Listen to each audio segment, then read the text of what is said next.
Eu saúdo os irmãos com a graça e a paz do Senhor Jesus. Bom dia. Amados, uma alegria poder estar com os irmãos para darmos continuidade ao livro do profeta Jeremias. Eu sou o professor Fábio Machado e hoje estarei expondo dos capítulos 25 até o capítulo 28.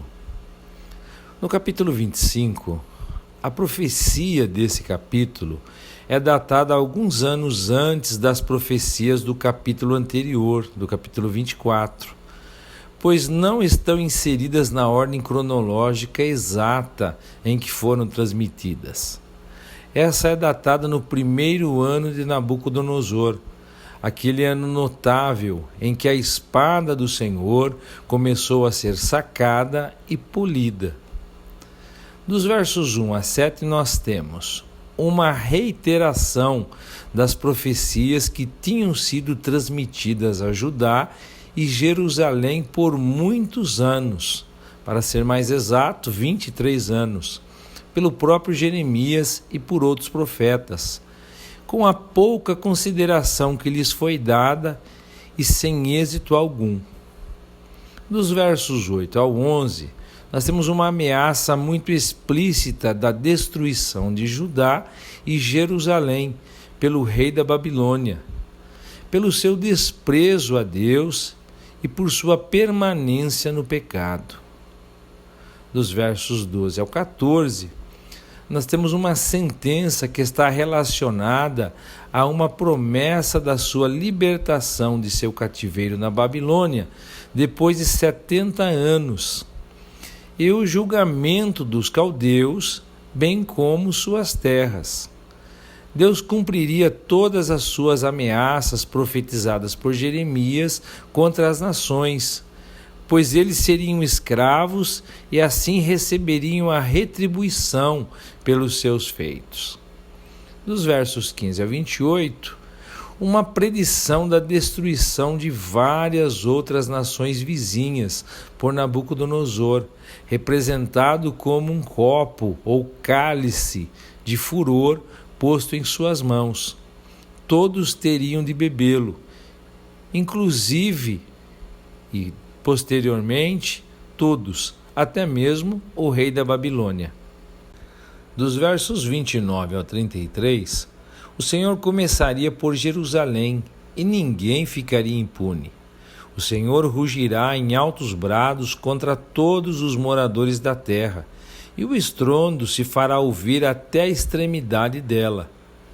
Quando o Senhor contender e entregar a espada os perversos, o mal passará de nação para nação e levantará uma grande tormenta. Os que morrerem naquele dia servirão de esterco para a terra. Nos versos 34 a 38, uma desolação feita entre os pastores e seus rebanhos e suas pastagens. De modo que aqui temos o juízo se iniciando na casa de Deus, mas não terminando ali. No capítulo 26, como ocorre na história dos Atos dos Apóstolos, onde os relatos da pregação e dos sofrimentos dos apóstolos estão entrelaçados, também aqui, no relato que temos do profeta Jeremias. Esse capítulo testemunha isto. Nos versos 1 ao 6, vemos que no início do reinado de Jeoaquim, filho de Josias, rei de Judá, veio a palavra do Senhor a Jeremias, dizendo que ele deveria colocar-se no pátio do templo do Senhor e dizer a todo o povo das cidades de Judá que vinha a adorar na casa de Yahvé todas as palavras que o Senhor havia ordenado, não omitindo nenhuma delas. Poderia ser que ouvissem ou não. Se ouvissem, o Senhor desistiria do juízo. Entretanto, se eles não obedecessem e andassem em obediência, então Deus faria do templo o que fez do santuário de Siló e da cidade, um objeto de maldição entre todas as nações da terra. Dos versos 7 ao 9, depois de terem ouvido a profecia, os sacerdotes, os profetas e o povo lançaram mão de Jeremias para matá-lo na casa do Senhor. Dos versos 10 ao 15, ouvindo o ocorrido, os príncipes de Judá subiram à casa do Senhor e escutaram os sacerdotes e profetas acusando Jeremias e sentenciando-o à morte.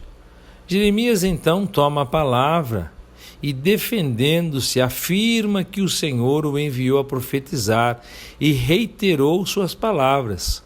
Concluiu dizendo estar à disposição deles. No entanto, que soubessem que se o matassem, trariam sangue inocente sobre eles. Dos versos 16 a 19, como resultado de sua defesa, os príncipes e todo o povo o defendeu, pois falava da parte de Deus. Os anciões também argumentaram a profecia de Miqueias nos dias de Ezequias, que ao invés de matarem o profeta, se arrependeram, e o Senhor usou de misericórdia para com eles. Dos versos 20 a 23, Urias, outro profeta, foi levado à morte por Jeoaquim, por ter profetizado segundo as mesmas palavras de Jeremias. Embora tenha tentado fugir para o Egito, foi capturado e morto à espada. No verso 24, Jeremias encontrou pessoas que o abrigaram e por isso não foi morto. No capítulo 27, uma vez que o profeta Jeremias não conseguiu persuadir o povo a se submeter aos preceitos de Deus, evitando assim a destruição da sua nação pelo rei da Babilônia, ele aqui o persuade a se submeter à providência de Deus. Eles deveriam pagar tributos ao rei da Babilônia, o que era o caminho mais prudente que poderiam tomar agora. Esse seria um alívio da calamidade e evitaria que a nação fosse devastada pelo fogo e pela espada. O sacrifício da liberdade que desfrutavam seria a salvação das suas vidas. O Senhor ordena a Jeremias a fazer um jugo com cordas e pedaços de madeira e colocá-los no pescoço, e enviar outros mensageiros, assim como aconselhar em nome de Deus os reis das nações vizinhas, para que obtenham o bem do mal, assegurando-lhes que não havia remédio, mas eles deveriam servir ao rei da Babilônia. E quem se recusasse sofreria com espada, fome e peste. E ainda assim, com o tempo haveria alívio, pois o seu domínio duraria somente 70 anos. Dos versos 12 ao 15, ele dá este conselho a Zedequias, rei de Judá, particularmente, e o alerta para não dar ouvidos aos falsos profetas, pois se ele desse, pereceriam. Dos versos 16 ao 22, Jeremias falou aos sacerdotes e ao povo concernente aos utensílios da casa do Senhor, dizendo que não deveriam dar ouvidos aos falsos profetas que diziam que os utensílios voltariam em breve, mas que deveriam ser subservientes ao rei da Babilônia e não resistir. Disse ainda que os utensílios que ainda não foram levados o seriam, mas que ficariam lá até o dia em que o Senhor atentasse para eles e fizesse com que eles trouxessem de volta. Desta maneira, o profeta, se eles apenas lhe tivessem dado ouvidos, os teria conduzido pelos caminhos da verdadeira prudência, assim como da verdadeira piedade. No capítulo anterior, Jeremias havia acusado aqueles profetas de proferirem mentiras que prediziam a rápida quebra do jugo do rei da Babilônia e o rápido retorno dos utensílios do santuário. Agora aqui no capítulo 28, nós temos uma disputa com um determinado profeta. Dos versos 1 a 4, Ananias, que fingia profetizar em contradição a Jeremias, profetizou a queda do poder de Nabucodonosor e o retorno tanto das pessoas como dos utensílios que foram levados embora dentro de 2 anos. Nos versos 5 ao 9, Jeremias então respondeu dizendo: Amém, que assim se fizesse cumprir aquelas palavras. Entretanto, todos os profetas antes dele profetizaram guerra, mal e peste, e que o profeta que profetiza a paz só será conhecido quando a sua palavra se cumprir. Nos versos 10 a 17, Ananias então quebra os jugos do pescoço de Jeremias e repete a profecia. Jeremias então foi saindo quando veio a ele a palavra do Senhor para Ananias, dizendo que ele havia quebrado jugos de madeira e agora ele os faria de ferro, para que as nações servissem a Nabucodonosor, assim como os animais do campo. Também disse que não havia enviado a Ananias e que ele havia enganado o povo, por isso seria morto no mesmo ano. Então, 2 meses depois, ele morreu, no 7º mês.